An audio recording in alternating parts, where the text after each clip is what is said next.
3인 3색의 정치 토론. 삼색 정치 토크. 토요일 아침 2시간 동안 생방송으로 함께하는 CBS 주말 뉴스쇼 3부는 정치 코너입니다. 3명의 서로 다른 시선으로 토론하는 시간이죠. 삼색 정치 토크. 중동에서 전쟁이 벌어졌지만 우리 정치권 바쁩니다. 선거도 코앞에 있는데요. 오늘 모신 세 분 소개해드리겠습니다. 김지우 더불어민주당 대변인, 김영우 국민의힘 전 의원, 이긴 개혁신당 사무총장 세 분 모셨습니다. 안녕하십니까? 안녕하세요. 반갑습니다. 네. 오늘 토요일 아침 세 분 뵈니까 정치권 되게 바쁘구나. 네. 전쟁 중이지만 정치권에 또 여러 가지 일들이 있구나. 저희 광고 나가는 동안에도 다양한 얘기들을 나눴는데 갈 길이 멉니다. 할 얘기도 굉장히 많고요. 하나하나 다 살펴보겠습니다. 오늘 양당 소식, 또 개혁신당 포함해서 각 정당 소식보다도 이 전쟁 관련된 또 경제와 관련된 이 이야기가 가장 큰 화제가 아니었나 그런 생각이 들어요. 그래서 주변에 좀 이번에 새롭게 주식시장에 투자 시작한 분들 좀 계시지 않아요? 매우 많습니다. 매우 많아요? 매우 와, 많습니다. 그 정도입니까? 네. 모이면 주식 얘기, 주가 얘기하는 그런 상황에서 전쟁 때문에 좀 떨어지고 계속 요동치면서 많은 분들이 좀 공포를 느끼는 그런 상황이 아닌가 싶은데 어떻게 될 것이냐 지금 주가가 많이 오르면서 이제 이재명 대통령이 좀 어깨 좀 쫙 펴는 그런 상황이었잖아요. 그런데 물론 대외 변수이긴 합니다만 주가가 많이 빠지면서 좀 약간 좀 색이 좀 약간 빛이 바라는 그런 느낌이기도 한데 김 전 대변인은 뭐 많은 분들 만나시니까 이 경제 주가 관련해서 요즘에 분위기 좀 어떻습니까? 아니 뭐 최근에 주식 투자하신 분들은 굉장히 많이 놀래 하시고 당황스러워 하시는데 글쎄요. 많은 분들이 과거부터 주식 투자했던 분들이 많아서 그분들은 200% 이상 이미 수익이 오. 나신 분도 계시고 예. 220% 예. 수익이었는데 근데 팔아야 수익이잖아요. 180%로 떨어진 게 예. 뭐 그리 큰 타격이 있겠습니까? 그리고 주식이 단기간에 너무 많이 올랐고 어허. 많이 오른 만큼 차익 실현에 대한 욕구도 커지는 게 현실입니다. 그렇죠. 예. 그래서 이번에 많은 분들이 차익 실현을 했고 그 이후에 주가 흐름이 바로 반등을 못하던지 계속 하향 추세라면 문제겠지만 제가 봤을 때는 지난주 같은 경우는 떨어졌다가 바로 반등하는 모습을 보였기 때문에 앞으로 좀 이 주식시장이 더 다져진 네. 이후에 머니무브로 인해서 더 올라갈 기조적으로 우상향할 가능성이 더 높다. 그래서 큰 걱정은 안 하고 있습니다. 큰 걱정 안 한다. 근데 이제 국민의힘은 아니 전쟁이 났고 전 세계가 다 영향을 받는 건데 유독 우리나라만 많이 떨어졌다. 충격이 좀 크다. 이러면서 대통령의 무능 그리고 직무유기가 자초한 결과 아니냐. 이런 이야기도 하고 있습니다. 김영우 의원님. 그렇죠. 그런데 이제 기본적으로는 저는 그런 생각이 들어요. 지금 안타깝지만은 국민의힘이 지금 윤호개인 이미지가 너무 강하다 보니까 지금 이제 국민의힘 지도부가 이재명 대통령이나 여당에 대해서 비판하는 여러 가지 비판의 목소리가 좀 씨알이 잘 안 먹혀요. 솔직히 안타깝습니다. 와닿지 않는다. 예. 예. 물론 이재명 정부가 지금 금융자산에 대해서 금융시장에 대해서 예. 굉장히 무리수를 좀 둔 건 사실이에요. 무리수다. 여러 가지 측면에서 물론 기본적으로 지금 금융시장 뭐 주가 변동은 이제 중동 전쟁이라고 하는 대외 변수 때문에 기본적으로는 이제 일어난 거지만은 우리나라 금융자산은 사실 굉장히 좀 유동성이 강해요. 그래서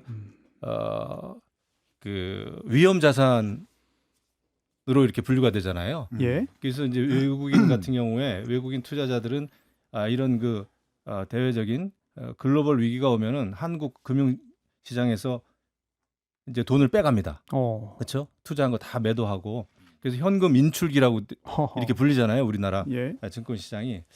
그리고 이제 최근에 또 민주당이 좀 무리수를 더 가지고 그 자사주 의무 소각화하는 거 네. 이거 강제로 통과시켰단 말이에요. 네, 상법 개정. 네, 그러니까 기본적으로 우리 그 증권 시장, 금융 시장이 체질이 약하기 때문에 이제 체질을 단계적으로 제도적으로 강화를 시켜야 되는데 몸은 허약한데 갑자기 마라톤을 시킨 격이에요. 예, 그러다 보니까 경영권 방어도 안 되고 이런 상황에서 이제 또 환차손을 우려하는 또 외국인 투자자들이 엄청 매도한 것 같아요. 그래서 정부도 조금 무리수를 둔 거는 사실이다. 하지만 정치적인 이런 것 때문에 네. 이런 비판이 좀 음. 백약이 무효다. CR이 안 먹힌다. 뭐 예. 그런 생각이 드네요.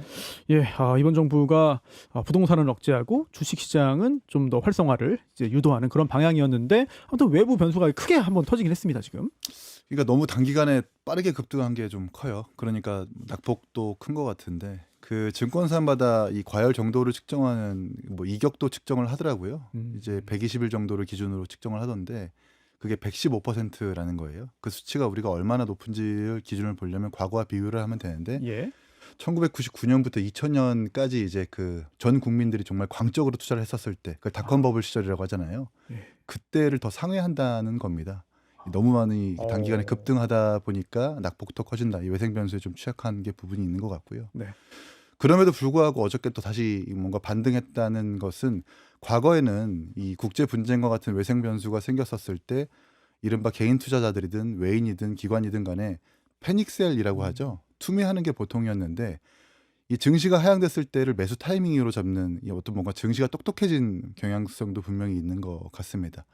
그럼에도 불구하고 좀 너무 과열되는 양상인데다가 특히 외국과 좀 비교를 해보면 아시아 인접 국가들은 어저께 2%에서 6% 정도밖에 안 빠졌고 미국도 그냥 뭐 나스닥은 더 오히려 올랐다고 하잖아요. 네. 근데 우리나라만 지금 코스피 코스닥이 좀 많이 빠졌는데 구조적 취약성이 분명히 있다. 특히 이 반도체 슈퍼사이클, 반도체 기업들에만 의지로 하는 경향성이 매우 강하고 무엇보다 증시의 시가총액 중에 40%가 지금 두 종목이 차지하고 있다는 것 아닙니까? 네. 삼성전자와 하이닉스.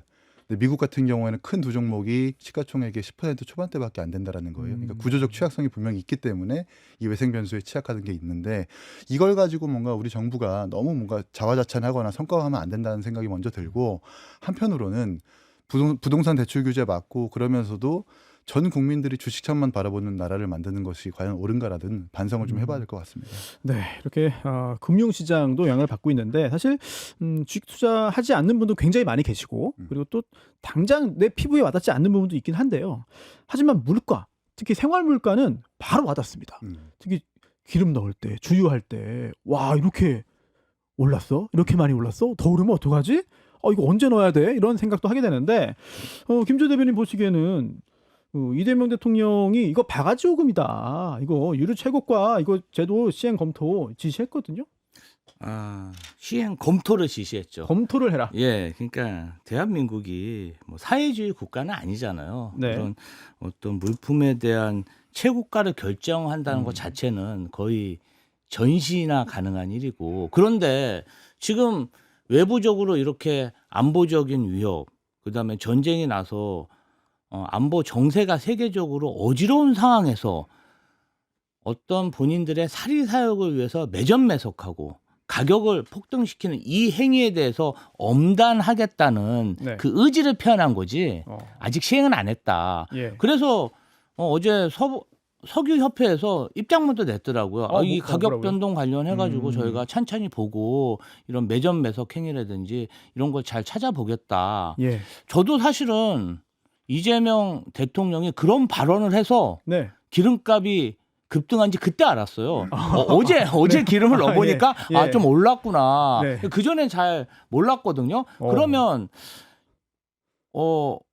이런 유가 급등 관련해 갖고 이재명 대통령과 이재명 정부, 그러니까 국민들이 피부에 와닿는 민생 관련해서 정말 발빠르게 움직이고 있다. 저는 그런 생각이 들었고, 특히 강훈식 비서실장이 UAE와 협의해서 600만 배럴 원유를 긴급 저희가 도입하겠다, 그런 발표도 어제 했습니다. 예. 그러면 이 물가 안정 관련, 유가 안정 관련해서 가격 관련해서 어떤 경고도 하고 있지만 그것만으로는 충분하진 않잖아요. 당장 그 원유가 들어와야 되니까 그런 부분까지 선제적으로 발표하면서 저는 유가든 물가 급등이든 정부가 발빠르게 굉장히 잘 대처하고 있다. 속도감이 있다. 잘하고 있다. 광속국정이다. 광속국정, 속도감 있다. 대단하다. 대단하다까지. 칭찬하고 싶습니다. 대단하다고 칭찬했습니다. 제가 볼 때는 발빠르게라는 이제 표현을 쓰셨는데 너무 늦습니다.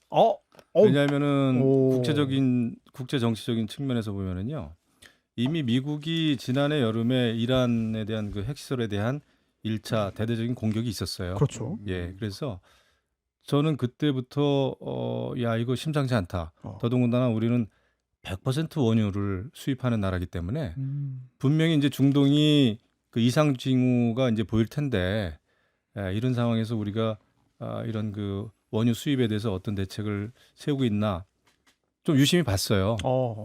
근데 특별한 게 없더군요. 근데 이미 일본 같은 경우에는 예. 아주 발빠르게 움직였습니다. 그 다카이치 사나이 같은 경우에 이제 뭐 선거도 있었고 막 그렇습니다만은 그래서 제가 볼 때는 지금 이제 발빠르게 움직였다라고 보여지지만 네네. 지금 급하게 움직이니까 발빠르게 움직이는 게 보이는 거예요. 원래 정부는 그렇게 정책을 세우면 안 됩니다. 제도적으로 준비를 해가지고 그 제도를 어떻게 만드느냐 이게 중요한데 마치 지금 대통령이 이제 유류세 문제라든지 최고 가격제 문제를 직접 대통령의 입을 통해서 발언을 하기 시작하면 오히려 시장이 굉장히 불안해지고 사재기 심리가 올라갑니다. 그러니까 시장의 심리를 조금 놓치고 있는 것 같아요. 그래서 저는 그런 어떤 대통령이 지금 당장 우리 국민들이 듣기에는 속 시원합니다. 네. 사재기 하거나 뭐 이런 사람들 다 이제 기업이라든지 정유소라든지 정유사를 옥죄는 듯한 그 국민들을 이제 생각해 주는 거죠. 하지만 제도적으로 준비하는 게 국정 운영에서는 굉장히 중요하다라는 생각이 들어요. 그러니까 보통 알아보니까 중동에서 우리나라가 기름을 사들여 왔을 때 그 원유를 정제하는 시간이 한 2주 정도 걸린다고 해요. 그리고 걸리네요. 통상 국제 유가 시세가 우리나라 정유사 공급 가격이 반영되는 그 시기도 한 1주 정도 걸리는데 이번에는 이제 공습 직후에 곧바로 정유사들이 공급 가격을 바로 올려서 주유소에 통보를 하다 보니까 아무래도 이게 뭔가 미래 유가 상승분을 선반영한 게 있는 것 같은데 이건 사실 옳지 않은 건 맞아요. 어쨌든 뭐 담합 내지는 폭리를 취한다라는 의심을 지울 수가 없기 때문에 정부가 발빠르게 대응한 것은 맞는 것 같은데 근데 제가 아직 기사를 체크하지 못했지만 이렇게 뭔가 30년 만에 처음이라는 것 아닙니까? 이 상한제를 시행하겠다는 게. 근데 상한제를 정부가 대놓고 시행을 해버리면 이 지방마다 또 석유 가격이 다르고 기름값이 다를 텐데 기름값이 낮은 데는 오히려 그 캔만큼 가격을 올릴 수 있기 때문에 반대로 시장 교란이 일어날 수 있으니까 지역별로 차등을 두는 게 맞다라는 대안을 함께 좀 제시를 하는 부분이 좀 있고요. 이것과 별개로 규제만 할 게 아니라 이제 1994년에 석유 가격 고시제가 폐지된 이후에 이 원유에 대한 원가를 한 번도 공개한 적이 없거든요. 그래요? 그래서 원가를 공개하는 등의 지금 입법도 계류되어 있는 걸로 알고 있는데 이런 정책적인 대안도 함께 수반을 해야지만 합리적 경쟁을 통해 가지고 가격 안정화를 꾀하는 것도 함께 좀 검토를 해야 되겠다는 생각도 듭니다. 굉장히 좀 의미 있는 말씀하신 것 같아요. 보통 이제 우리가 시장의 뭐 개입이라고 표현까지는 좀 하긴 그렇습니다만 최고가를 이제 시행을 하면은 이것까지만 봐도 더 안 돼 하면은 그게 최저가가 되는 그런 경험들을 많이 봤죠 우리가. 그러니까 수도권과 지방에서 분명히 기름 가격이 차이가 있는 거고 우리가 알뜰주유소라고 해가지고 가격 차이가 있는데. 근데 저는 개혁 신당이 기본적으로 보수 정당이라고 생각했는데 아니에요? 아니. 어떤 재화의 원가를 공개하라는 파격적인 그러한 정책을 사무총장님이 주장하셔가지고 굉장히 이 개혁신당의 어떤 노선이 앞으로 민주당과도 잘 협의가 될 수 있겠다 이런 생각이 들 정도로 파격적인 이야기를 하셨습니다. 저는 사무총장님 말씀인 만큼 좀 반기나요? 그럼요. 근데 사실 그래요. 원가 부분은 저희도 공개하라고 말하기 버겁습니다. 그럼 개혁신당은 왜냐하면은 이게 기업의 비밀이잖아요. 그렇긴 하죠. 만약에 원가를 알면은 그 판매 가격에 영향을 주고 그 기업들이 가장 싫어하는 게 원가 공개입니다. 그 지금 파격적인 얘기 하셨다는 거 저희도 잘 못하는 얘기 하시는 거예요. 지금 주유소와 그런 석유업계 문제는 뭐냐면요. 주유소가 정확히 얼마에 사오는지 그 가격도 공개를 안 하고 있어요. 그 정유사들이 내가 이 차, 이 몇 리터를 얼마에 당신한테 팔게. 이 가격이 그때그때 정산을 안 해요. 한 달 단위로 정산하는 거예요. 그래요? 그러니까 주유소 사장들도 내가 이걸 그러니까 이게 굉장히 불투명한 가격 구조인 겁니다. 어떻게 소매하는 주유소에서 내가 사올 때 가격을 모르냐 이거죠. 그러니까 그것을 소비자한테 공개하라는 것보다 주유소 사장한테는 알려줘야 될 거잖아요.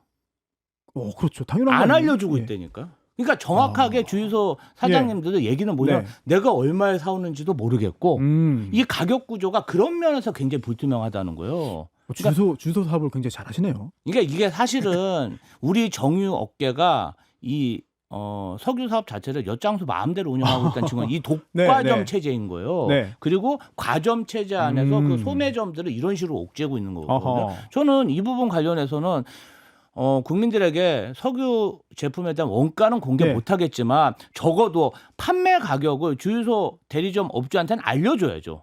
그렇게 계산을 해야죠. 필요하다, 그런 왜 게 기간 필요하다. 단위로 예. 정산합니까? 이거 원가 공개 관련해서 개혁신당 이긴 사무총장의 이야기 한번 짧게 듣고 다음 국민의힘 이야기로 네, 짧게 넘어가겠습니다. 첨언하자면 예. 그 원가 공개에 대한 수요는 여야 할 것 없이 쭉 이루어져 왔고요. 근데 그래요? 정유사가 이 원가 공개할 수 없다. 왜냐하면 연산품이기 때문이다. 그러니까 기름의 원가 말고도 기름으로 파생되는 여러 가지 제품이 많기 때문에 그 연산품이라고 지칭하더라고요. 예. 그래서 원가를 공개할 수 없다.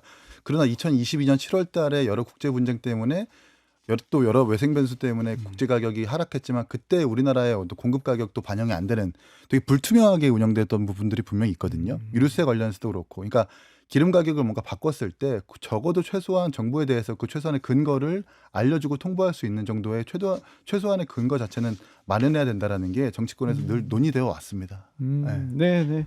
굉장히 중요한 논의가 지금 현재 이루어지고 있지 않냐 이런 생각이 들고요. 자, 이제 국민의힘 얘기로 좀 넘어가겠는데요.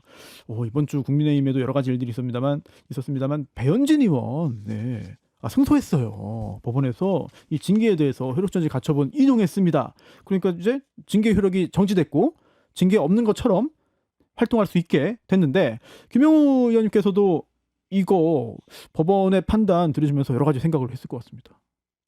저는 뭐 이전부터 생각이 많았죠. 네. 국민의힘이 굉장히 쓸데없는 짓을 한 거죠. 쓸데없는 예, 짓이다. 모르겠어요. 예전에는 사실 우리 당에서 네. 우리 당뿐만 아니라 이제 다 그 옛날에 뭐 17대 18대 국회만 하더라도 당에 그 윤리위가 있는지조차 잘 몰랐어요. 그러니까요. 그 윤리위라는 거는 정말 그 현역 의원들이 아니면 당원들이 큰 부정부패를 저지르거나 이럴 때 이제 가끔씩 그 소집돼 가지고 이렇게 당원에 대해서 의원에 대해서 징계를 하는 것이지 네. 정치적인 의견을 낸다든지 네. 무슨 당 지도부를 비판한다든지 이렇게 정치하는 조직에서 정치하는 집단에서 정치적인 의견을 낸 거 가지고 윤리 소집을 해가지고 징계한다는 거는 이거는 최하의 정치죠. 완전히 정치 실종이죠. 더더군다나 지방선거가 다가오는데 서울시당 위원장을 현직 의원을 징계를 한다 1년씩 이런 그 바보 같은 짓이 어디 있습니까? 그래서 저는 이번 법원의 판단 뭐 가처분 신청 인용 여부를 떠나서 네. 아주 이상하고 비상식적인 일을 했다. 네. 근데 지금 뭐 이게 해결의 실마리가 안 보이죠. 당내 갈등이 이제 심화되겠죠. 아주 이 큰 선거 앞두고 예. 굉장히 저는 악재다 생각합니다. 사실 지금 김 의원님께서 정치 실종이다, 뭐 바보 같은 일이다 이렇게 좀 강하게 지적해 주셨는데 그러면서 지금 갈등 심화까지 전망하셨잖아요. 근데 그 갈등 심화가 구체적으로 어떤 걸 의미하는 거예요? 이제 앞으로 어떻게 흘러가요? 갈등 심화라는 거는 지금 그거 아닙니까? 지금 이제 선거가 코앞에 다가왔는데 네. 예, 공천을 해야 되고 지금 이미 민주당은 뭐 광역단체장들 단수 공천 막 시작하지 않습니까? 네, 뭐 강원도, 인천 지금 다 네, 했죠. 지금 100m 경주에서 한 3, 40m는 먼저 달려가는 거예요. 지금 민주당은 이런 상황에서 국민의힘은 내부적으로 갈등이 너무 심하고 이것이 무슨 어떤 노선 경쟁이라기보다는 배현진은 안 돼, 뭐 한동훈은 안 돼, 네. 예, 잘라, 숙청해, 징계해 이런 식 아닙니까? 네. 그러니까 이거는 굉장히 선거를 치르기 힘든 거죠. 이렇게 되면은 만약에 우리 김지호 대변인께서도 지금 선거 운동하고 계시잖아요. 네. 나중에 선거 운동을 하는데 이게 정말 인기 없고 최악의 당대표나 지도부가 와서 지지 유세를 막 해주겠다고 막 온다고 그래. 그러면 어떡하시겠어요? 난감하잖아요. 막아야죠. 오지 말라고 해야 되는 거 피해 아니에요? 다녀야 되잖아요. 저희는 네. 비가 오면 함께 맞는 정당이기 때문에 설령 인기가 좀 없다 하더라도 대환영하면서 받아들입니다. 야, 이거 잘 기억해 놓겠습니다. 그러니까 그런 면에서 심각하다는 거죠. 예. 예. 하여튼 국민의힘 굉장히 좀 혼란에 여전히 빠져 있는 상황인데 이 김조 대변인도 물론 이게 경쟁 정당이지만 국민의힘이 계속해서 이렇게 좀 혼란에 빠져 있는 모습들 보면서 글쎄요, 뭐 전략 수립이라든지 이런 거 어떻게 대응해야 되는지에 대해서도 고민 좀 많이 했을 것 같습니다. 고민할 필요가 없나요? 아니 이제 이게 참 제가 우리가 좀 그렇게 잘해드리는데. 아니 이게 좀 안타까운 거죠. 안타까울 예를 정도다. 들면은 야. 배현진 서울시당 위원장의 어떤 징계 자체가 네. 무리한 거잖아요. 그냥 일반적인 국회의원 그냥 당원을 하는 게 아니라 지방선거를 코앞에 둔 시당위원장, 그러니까 시의원, 구의원, 구청장, 네. 서울시장 이 공천 사무를 할 그 시당위원장에 대한 징계권이잖아요. 네. 무리한 일이에요. 사실 누가 봐도 다 정치권에 있으면 그거 무리했다. 근데 알고 봤더니 법원에서 가처분해서 인용될 네. 그런 무리한 일을 한 거예요. 아니, 그러니까 일을 처리하는 데 있어서 무리하다는 비난은 받을 수 있다. 그것도 정치적 결단 아니겠습니까? 네. 내가 이게 너무 분란이 많으니까 이건 좀 정리하고 가야겠다. 그러면 적어도 법원에 가처분이 인용될 그런 사문을 하면 안 되죠. 모두들 그러면 가장 큰 문제는 뭐냐면요. 국민의힘의 그 주류 정치인들이 네. 이게 인용될지 몰랐다는 거예요. 왜 법원이 정당의 사무에 관여를 하냐. 그런 사례가 없었다. 근데 배현진 서울시당 위원장이 징계받는 그날 제가 방송에서 있는 그런 국민의힘 패널 분들이 예. 다 그러더라고요. 이거는 가처분 넘으면 그냥 100% 인용이겠다. 다 그래요. 왜 그러냐면 예. 이게 너무 공천 사무를 해야 되는데 예. 법원도 공천 사무를 못하게 이렇게 징계를 하면은 네. 가처분 100% 받아준다는 거예요. 그러면 대다수의 정치 전문가, 네. 그다음에 국민의힘의 법률 전문가도 그렇게 생각했는데 국민의힘 지도부만 이것은 가처분해도 인용이 안 될 것이다 하는 아까 바보 같은 생각이라고 네. 하셨잖아요. 예. 김종인 최고가 최근에 그 청와대로 행진하는 국민의힘 의원들을 보고 바보들의 행진이라고 했어요. 그러니까 일반적인 국민들이나 정치 고관여자들이 보기에도 전혀 이해할 수 없는 바보 같은 생각, 바보들의 행진을 계속 국민의힘 지도부가 하고 있다. 그게 좀 안타깝습니다. 예. 일단은 판사 출신의 장동혁 대표가 네. 이 가처분이 인용되지 못할 거라는 걸 예상했다라는 것, 예상 못했다는 것 자체가 문제가 있다라고 먼저 지적하고 싶고. 근데 정말 그 이긴 삼총장도 인용을 예상 못했을 거라고 보시는 거예요? 그러면? 네, 저는 저는 그래요? 예상 못했어요. 왜냐하면 웬만하면 그 정당의 재량이라고 생각을 했기 때문에 그럴 줄 알았는데 의외의 결과는 판결문을 보니까요. 네. 하나는 절차적 흠결을 따진 거고 지적한 거고 또 하나 이제 내용상의 문제를 따진 건데 절차적 흠결은 배현진 의원이 아니라 제3자한테 그 소명 요청서를 텔레그램을 전달했다는 건 아닙니까? 이러면 충분하게 기회가 보장되지 않는다는 게 첫 번째였고 네. 두 번째 내용적인 면에서는 이제 아이의 사진을 박제한 것에 대해서 이제 이 징계를 한 쪽은 비난 댓글, 그 아이를 향한 조롱성 비난 댓글이 분명히 있었다라고 주장을 했는데 재판부가 이걸 입증할 수 있는 실체, 증거가 없었기 때문에 있다라는 것을 가정하고 징계 양정을 적용하기 잘못됐다라고 이야기한 거거든요. 근데 이만큼 되게 아주 부실하게 징계를 한 거죠. 그런 점에서 그러면서도 이 배현진 의원의 그 아이 사진 박제한 것이 잘못됐다는 것도 지적을 해요. 네. 배현진 의원도 사실 잘한 건 아닙니다. 그러나 과한 징계는 맞고요. 한편으로는 배현진 의원의 업보라는 생각도 드는 게 업보요? 과거에 이준석 대표 있었을 때 그 네. 지도부를 무너뜨리기 위해서 주도했었던 사람이고 또 국민의힘 내에서 나경원 의원 당대표 나오지 못하게 연판장 돌린 사람이기도 하고 이분이 아주 처음부터 끝까지 깨끗하게 무결한 사람은 전 아니라고 봅니다. 이 배현진 의원도 징계에서 분명히 이 네. 가처분 소송에서 이겼지만 네. 반성할 부분은 분명히 있다라고 지적하고 싶습니다. 이겼지만 반성해라. 네. 이런 말씀해 주셨는데 근데 지금 배현진 의원 징계는 이렇게 일단 효력이 정지됐습니다만 국민의힘이 계속해서 이런 징계 정치를 이어나가는 것 같습니다. 김 의원님. 한동훈 전 대표와 함께 이제 영남 지역을 간 현역 의원들, 야 이거 다 윤리위 제소된 상태잖아요. 이거 이제 어떻게 그럼 흘러가는 거예요? 정말 이렇게 이번 그 친한계 의원들에 대해서도 징계 절차 쭉 진행하는 겁니까? 어떻게 전망돼요? 그렇게 보여요. 지금 그래요? 강행하는 거예요? 제가 전체적으로 봤을 때 아까 이제 제가 뭐 여든 야든 사실 정치 실종된 거는 마찬가지입니다. 조금 이따 이제 더불어민주당 얘기도 하죠 오늘 네, 그죠? 준비돼 있습니다. 네. 예. 그 뭐 똑같은데 양상은 민주당 얘기 더 길게 할 겁니다. 예, 그 지금 보면은 징계를 한다. 그다음에 뭐 그 한동훈 전 대표 그 모임에 참석한 사람들을 징계한다. 글쎄요, 불과 1년 전입니까? 언제입니까? 1년 얼마 안 됐죠.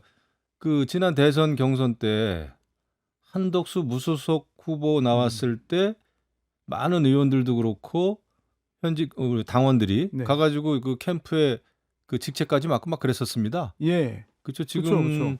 지금 그 이정현 공관위원장도 아마 대변인 맡고 막 그랬었는데 그거 다 까먹고 있어요 지금. 그거 다 잊어버렸나 봐요. 네. 예, 그런 겁니다. 이게 이것도 정치 행위였고, 그다음에 한동훈 전 대표도 완전히 그냥 강제적으로 정치적으로 제명당한 거 아닙니까? 예. 그런 상황에서 거기에 참여했다고 해가지고 이거 다 징계한다고 하면 정말 정치를 하지 말라는 얘기고, 네. 그래서 이게 정치로 풀어야 될 거를 징계로 푸는구나. 이게 이제 전체주의, 사회주의, 뭐 공산당에서 하는 일 아닙니까? 노선이 다르면 토론을 해가지고 노선을 정리하고 정책을 만들고 하는 게 정치인데, 그게 정당인데, 민주정당인데, 예. 이게 사람이 싫고 기분 나쁘고 눈에 걸리적거린다고 해가지고 숙청을 하면 그게 정치가 될까요? 이게 최악의 정치죠. 예. 정치가 아니죠. 아니 근데 김 의원님 이런 상황에서 국민의힘 내에도 쇄신파가 있잖아요. 그런데 초재선 의원들도 많고 또 대안과 미래도 만들어져 있고, 그런데 장동혁 대표 만나가지고 더 이상 우리는 설득 안 할 테니까요. 잘 하십시오. 대신 결과는 책임지시고요. 자, 이런 결론 날 줄 저는 사실 잘 몰랐어요. 저도 너무 웃겼고, 대안과 미래는 그나마 그 개혁의 목소리를 작지만 네. 좀 내왔던 네. 그 세력이죠. 근데 선거가 코앞이고 하다 보니까 현실적으로 현 지도부가 와해되거나 변화되거나 비대위를 꾸리거나에 대해서는 희망이 이제 없어진 것 같습니다. 희망이 없다. 물리적으로도 너무 힘들어졌고 어허. 그런 상황에서 손을 좀 놨고, 근데 제가 가장 좀 허탈하고 웃긴 거는 뭐 나중에 선거 지면 장동혁 대표가 정치적인 책임을 진다고 하는데 너무 웃긴 얘기입니다. 아, 그래요? 장동혁 대표의 정치적인 미래나 정치적으로 책임이 진다는 게 무슨 의미가 있을까요? 뭐 그렇게 중요한 일일까요? 기껏 해봐야 그냥 대표직에서 물러나는 건데, 예. 그거하고 지방선거라고 하는 엄청난 정치적인 이벤트하고 등가의 일이 아니에요. 예, 근데 나중에 책임지면 이제 물러나겠다, 정치적으로 책임지겠다 하는 거, 또 책임을 져라 요구하는 쪽도 웃기고, 네. 뭐 서울 부산지면은 나는 정치적으로 책임을 진다라는 얘기를 한번 했던 것 같아요. 장동혁 대표가. 네. 그거 보고 야, 이거 너무 웃긴다. 당신의 당신이 당 대표를 하든 말든 그거는 정말 그렇게 중요한 게 아닌데, 예. 이 당이라고 하는, 그렇죠, 제일 야당 아닙니까? 그렇죠. 제일 야당의 네. 정치적인 운명에 대해서 이렇게 쉽게들 생각하나? 그래가지고 제가 좀 허탈해요. 예, 이런 상황에서 요거만 하나 짚어보고 민주당 얘기로 좀 넘어갈게요. 광고 듣고. 아무튼 지금 장동혁 대표도 얘기했듯이 서울시장 지금 국민의힘이 가지고 있잖아요. 오세훈 시장 있잖아요. 현역인데 이거 경선할 때 이른바 복면 가왕식으로 하겠다. 그러니까 예선 다 치러가지고 한 명 뽑은 다음에 현역 시장하고 1대1 최종적으로 하겠다.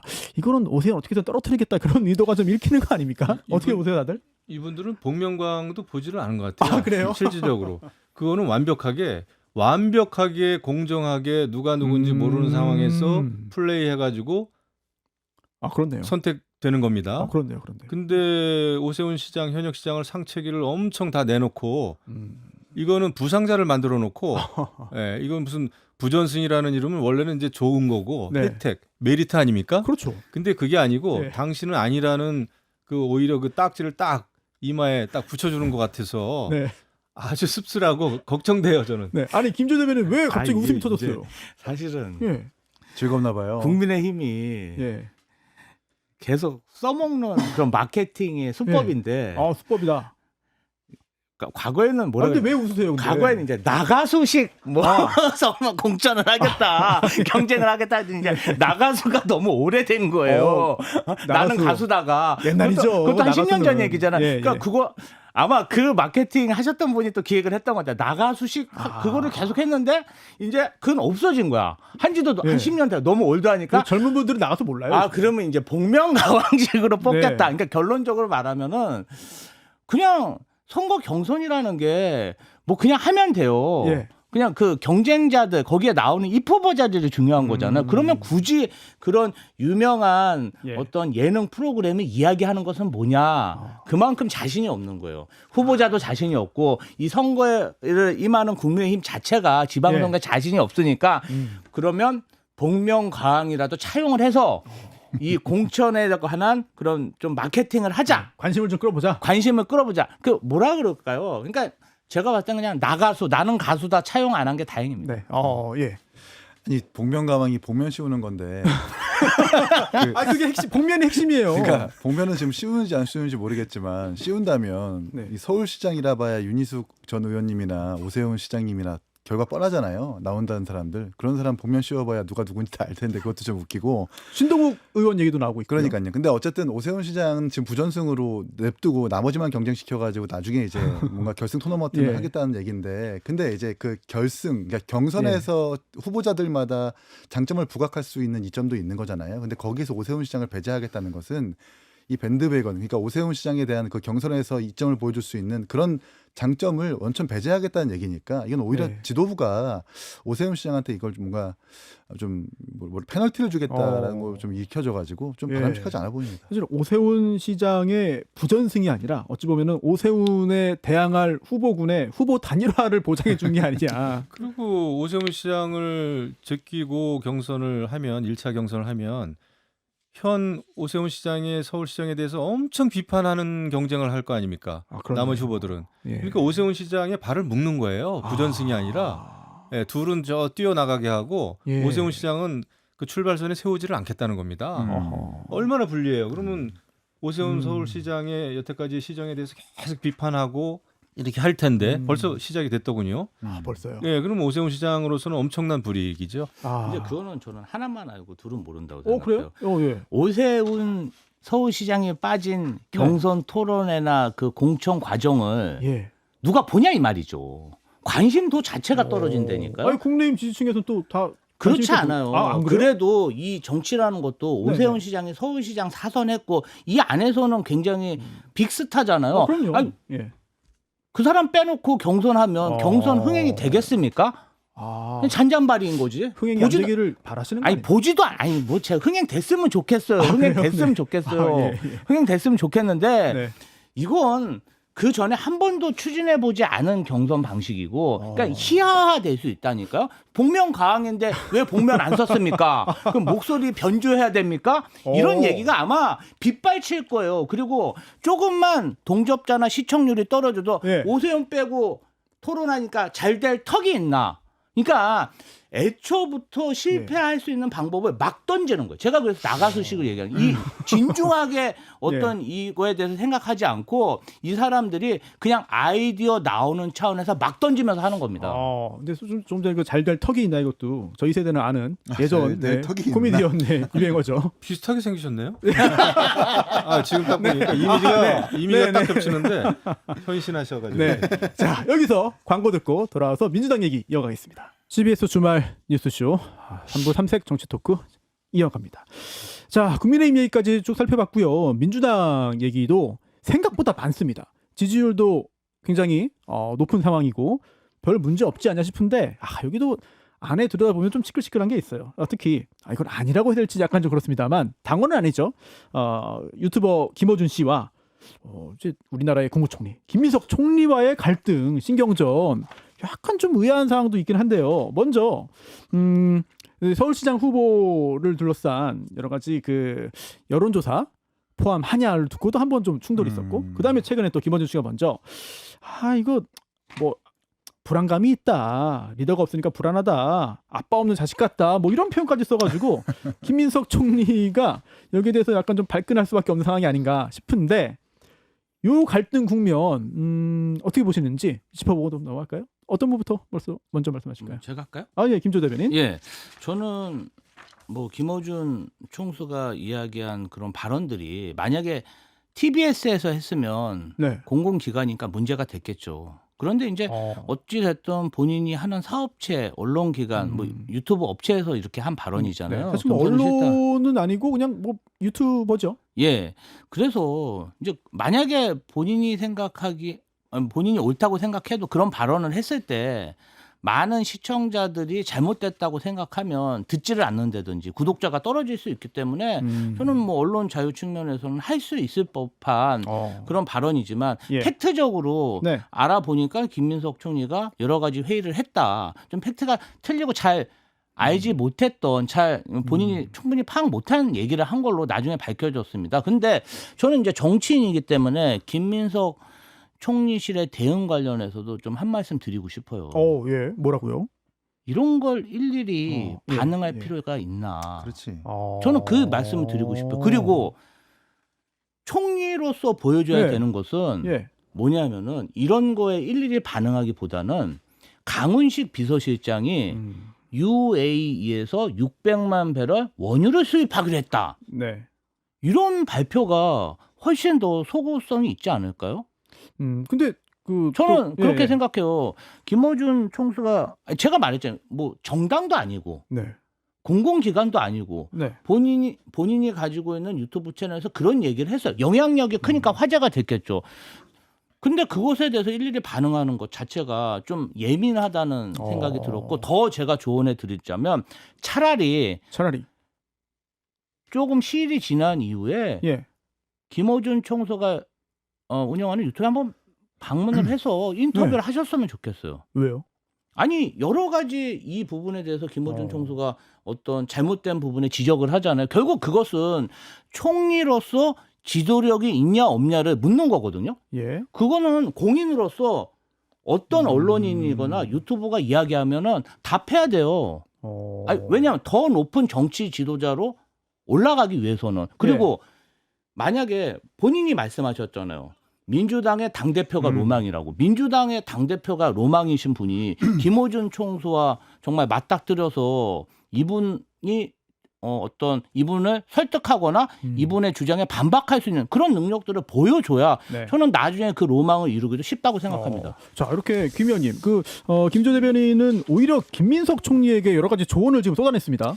근데 조언이 제가 볼 때 좀 앞뒤가 안 맞는데요. 안 맞아요? 예, 약간 모순적인 말씀으로 들리는데 그 김어준 유튜버의 여러 가지 질의에 대해서 의문에 대해서 총리실이 대응하는 게 옳지 않다라는 말씀을 하시고 나서 또 정작 당사자인 그 김민석 총리는 또 유튜버 그 김어준 쇼에 나가가지고 또 답변을 해야 된다라는 거는 저는 조금 앞뒤가 안 맞는 것 같아서 이해가 안 되고. 제가 잠깐만 잠깐만요. 말씀 듣고 그리고 하시죠. 제가 볼 때는 김민석 총리가 자초한 일입니다. 민주당이 자초한 일이에요. 왜냐하면은 예. 저는 제가 깜짝 놀란 것은 예. 국무총리라고 하는 거는 정말 일국의 국무총리 아닙니까? 국정 운영을 책임지는 대통령 밑에 최고 책임자란 말이에요. 그럼요. 이런 사람들이 유튜브 방송에 나가 가지고 국정을 논하고 할 때부터 저는 놀랐어요. 이런 적이 없습니다. 국무총리가 그냥 유튜버 방송에 나가 가지고 또 더 웃긴 거는 아마 대통령실의 그 김영범 정책실장입니까? 네네. 그분도 김어준 쇼에 나가 가지고 막 얘기를 하더라고요. 아, 그랬나요?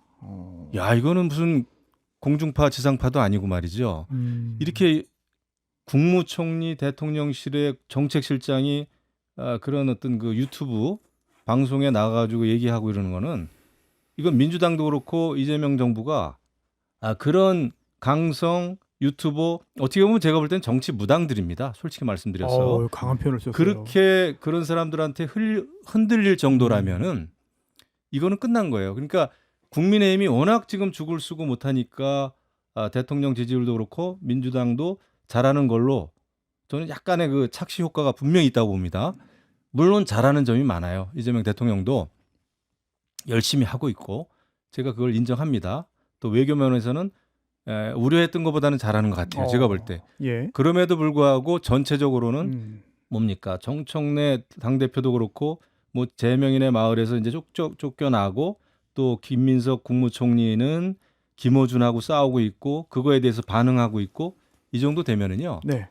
이거는 저 제대로 된 국무총리실도 아니고 이미 지금 당대표 지방선거는 다가오고 예. 재보궐선거도 있습니다마는 송영길, 김민석 뭐 이런 분들 네. 또 정청래 제가 볼 때는 이미 더불어민주당이 당대표 선거가 시작이 됐다. 아, 오히려 그게 더 재밌어요. 아 그래요? 지금 예. 지방선거도 지금 아직 안 치렀는데 당대표 선거가 예, 또 그 신경전하고 있지 와. 않습니까? 또 김어준, 유시민 씨를 또 둘러싸고 그래서 네. 민주당도 반성할 점이 좀 많다.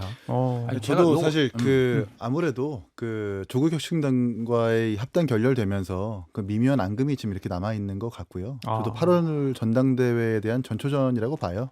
김어준 음. 씨가 가지고 있는 그 유튜브라는 영향력을 통해서 네.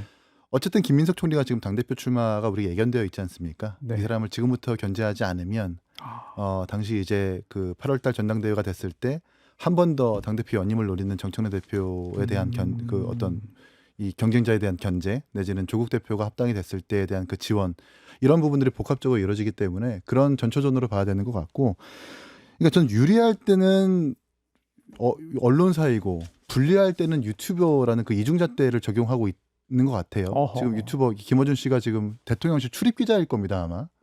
장윤선의 취재 편의점부터 시작해서 지난번에 등록이 된 걸로 알고 있는데 이분이 지금 이 어쨌든 국정에 대한 허위 사실을 유포한 거잖아요. 김민석 총리가 아무것도 안 했다. 근데 아무것도 뭐라도 한 것 아닙니까? 네. 거기다가 지난번에 대통령 해외 순방도 엠바고를 깨가지고 출입 정지 당한 걸로 알고 있어요. 그러면 마땅한 조치로 네. 상응을 해야지 김민석 총리 이렇게 정치적으로 대응하는 것은 좀 옳지 않다고 생각을 하고, 아까 김지호 대변인 말씀에 되게 동감이 많이 가요. 국정을 일개 유튜버와 국무총리의 싸움판으로 만들면 안 되는 겁니다. 이 국무총리도 이렇게 일희일비 할 게 아니라 이런 메시지에 집중할 것이 아니라 국무총리로서 국정에 집중해야 된다는 말씀을 첨언을 하고 싶습니다. 제가 그 김용우 전 의원님 말씀에 대해서 이해가 안 가신다고 해서 조금 첨언해 드리면 해주세요. 예. 제가 말씀드린 부분은 지금이 중동 전시 상황이잖아요. 네. 굉장히 급박한 상황인데 김어준 총수의 의혹 제기에 대해서 총리실에서 해명할 수 있죠.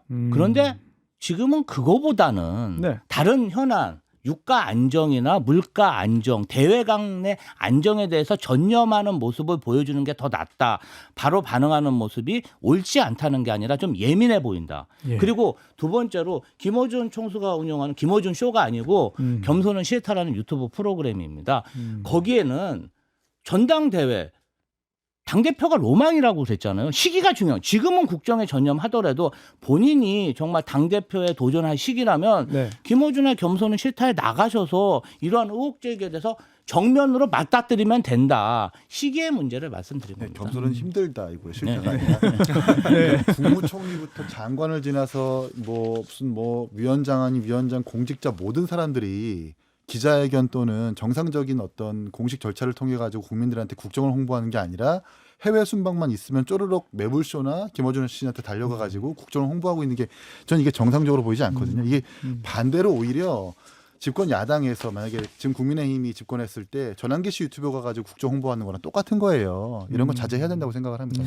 이게 양쪽 그 적극 강성 지지층들이 있잖아요. 네. 그것 때문에 이제 더 극단적인 정치들을 많이 하는데 정치인들이 그리고 그런 걸 부추기는 그 강성 유튜버들은 분명히 문제가 있어요. 그리고 제가 볼 때는 김어준 전체적으로 봤을 때 그게 김어준 쇼입니다. 김어준 원맨 쇼예요. 네. 딱 높은 단상에 앉아 있고 그다음에 부르면은 총리도 나오고 막 그 아주 유력한 민주당의 정치인들 현역 의원들 3선, 4선, 5선 이런 데는 사람들 막 한꺼번에 10명씩 쫙 앉아가지고 쇼하고 있고 예. 이거는 정치적인 구술을 하는 거죠. 김어준 정치 무당이고 그래서 저는 이거는 여야가 공히 반성을 해야 됩니다. 양쪽 정당의 정치가 정상적으로 제대로 이루어지고 있지 않다는 반증이에요. 유튜버들한테 휘둘린다는 거는. 네. 예, 김지호 대변인 이야기 짧게 듣고 마무리할까요? 현실 정치라는 정치인이 네. 어떤 지지자들이 모여 있는 곳에 가서 연설을 하는 것이나 그런 지지자들이 많이 모여 있는 유튜버에 가서 네. 인터뷰에 응하는 것 자체는 저는 문제가 없다고 생각합니다. 그것을 만약에 외면한다면 정치를 네. 포기하셔야죠. 예. 오늘 전쟁 중입니다만 정치 얘기도 엄청 많네요. 다룰 게. 재밌네요. 예, 준비한 것 중에 한 절반도 못한 것 같아요. 네, 굉장히 했는데 시간이 벌써 이렇게 많이 됐습니다. 그리고 오늘 또 인사드릴 게 하나 있는데요. 짧게 좀. 예, 김조 대변인이 오늘까지 출연해요. 네. 그래서 이제 선거 준비도 이제 해야 되기 때문에 오늘까지 출연인데 청취자분들에게 예, 짧게 인사 좀 예, 해주실까요? 제가 예. 이 CBS 삼색 토크 2주에 한번 음. 너무 좋은 시기였고 이렇게 좋은 환경에서 인터뷰할 수 있는 기회, 토론할 수 있는 기회 너무 영광이었습니다. 선거 저는 정치인이니까 네. 출마를 해야 됩니다. 열심히 네. 활동하겠습니다. 감사합니다. 여기서 네. 제가 다시 만났으면 좋겠다라는 건 덕담이 아닌 거죠. 네, 방송에서 앞으로 영원히 만나지 않는 게 좋죠. 네, 그런 일이 생기기를 바라면서 지금까지 세 분과 함께했습니다. 민주당 김조 대변인, 국민의힘 김영우 전 의원, 개혁신당 이기인 사무총장이었습니다. 고맙습니다. 고맙습니다. 고맙습니다.